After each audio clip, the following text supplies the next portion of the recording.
တဲ့ဟာချိုးတဲ့ညီကိုလာပြသူပါမျက်နှာပေါ်ချစ်တယ်လို့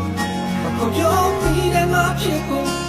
မတမ်းဘူးလို့ပြောပါဆုံးဖြစ်ခဲ့လေသလား